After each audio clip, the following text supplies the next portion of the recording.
Shalom bien-aimés dans le Seigneur, nous rendons grâce à Dieu pour cette nuit merveilleuse, certainement que vous avez eue, même si elle a été agitée.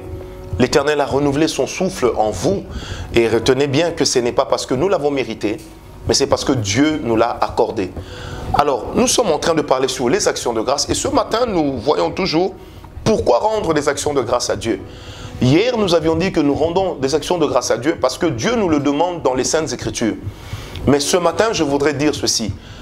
Parmi les raisons qui font que nous puissions rendre des actions de grâce à Dieu, c'est également par imitation à Jésus-Christ. Et oui, parce que Jésus-Christ lui-même dans sa vie avait l'habitude de rendre des actions de grâce à Dieu.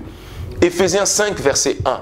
La Bible dit, devenez donc des imitateurs de Dieu, comme des enfants bien-aimés de Christ.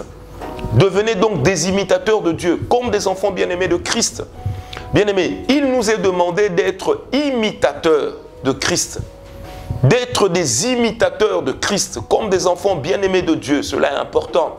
Bien-aimés, on ne peut pas avancer avec Dieu si dans notre vie, nous ne voulons pas copier les choses que le Seigneur Jésus a faites. Vous savez, l'un des moyens de mener une vie de sanctification, lorsque nous sommes enfants de Dieu, c'est toujours de se poser la question, qu'aurait fait Jésus à ma place? Qu'aurait fait Christ à ma place? Bien-aimé, à notre place, Christ aurait rendu grâce à son Père pour tout ce qui lui arrive. Remarquez ceci, même le jour où il est en train de servir la Sainte Seine, la Bible dit, après avoir rendu grâce à Dieu, il rend grâce à Dieu même au milieu des tourments. Il rend grâce à Dieu pendant qu'il sait qu'il est en train de perdre la vie. Il rend grâce à Dieu pendant qu'il sait que rien ne va. Il rend grâce à Dieu pendant qu'il sait que la prochaine étape, ce sera la trahison, après la trahison de Judas. Judas, c'était un homme en qui Jésus avait confiance. Judas, c'était son caissier. La Bible dit, là où sera ton trésor, c'est là où sera ton cœur. Donc Judas représentait quelqu'un de très intime au Seigneur. Judas représentait une personne en qui Jésus avait une confiance extraordinaire. Alors ce n'était pas facile que le Seigneur Jésus regarde Judas dans les yeux et lui dise « Fais promptement ce que tu as à faire ». Et ce jour-là, Judas est sorti, il est allé trahir. Alors Jésus le sachant, lorsqu'il donne, il sert la Sainte Seine, ce bout de pain et ce vin à chacun de ses disciples, la Bible dit, il rendit grâce à Dieu.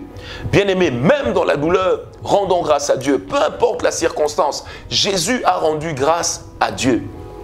Avant de mourir, il a rendu grâce à Dieu. Et c'est comme ça qu'il a dit, Seigneur, je remets mon esprit entre tes mains. Tout est accompli. Alléluia. Donc, bien-aimés, en toutes circonstances, rendons grâce à Dieu.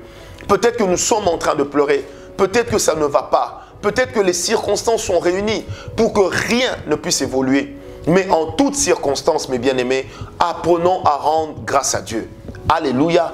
Bien-aimés, la troisième raison pour laquelle nous rendons des actions de grâce à Dieu, après avoir imité Jésus, nous imitons qui? Eh bien, nous imitons les apôtres. En Corinthiens 11, verset 1, la Bible dit, l'apôtre Paul, il parle, il dit, soyez mes imitateurs, comme moi-même je le suis de Christ.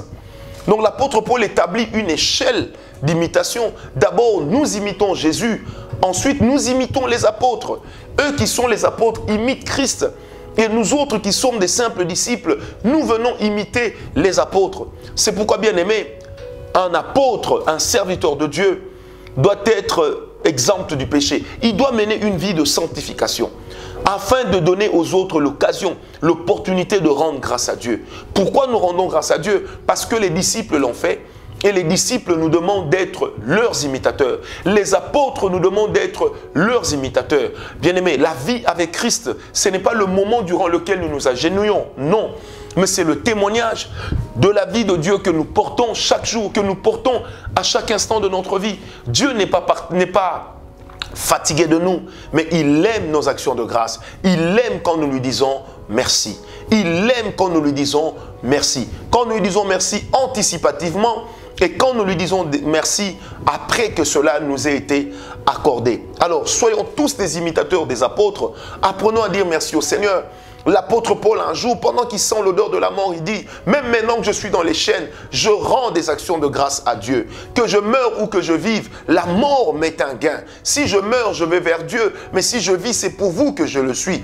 Bien-aimé, la vie d'un homme qui rend des actions de grâce à Dieu n'a pour valeur que c'est que Christ est en train de y accomplir. Bien-aimé, ce matin, tu es peut-être en train de pleurer. Mais j'aimerais te dire merci. Tu as peut-être le cadavre de ton fils, de ton épouse, de ton époux qui est dans la mort. Tu te dis, que sera le lendemain sans lui? Dis quand même merci au Seigneur, car la Bible dit de lui qu'il est le père des orphelins, qu'il est le mari des veuves. Je prie ce matin que la grâce de Dieu localise une personne, que la vie de Jésus entre dans une personne et que nous soyons des imitateurs de Christ, des imitateurs des disciples, des apôtres, et que demain, les autres deviennent aussi nos imitateurs. Paix et grâce chez vous et une très bonne journée sous la faveur divine. Amen.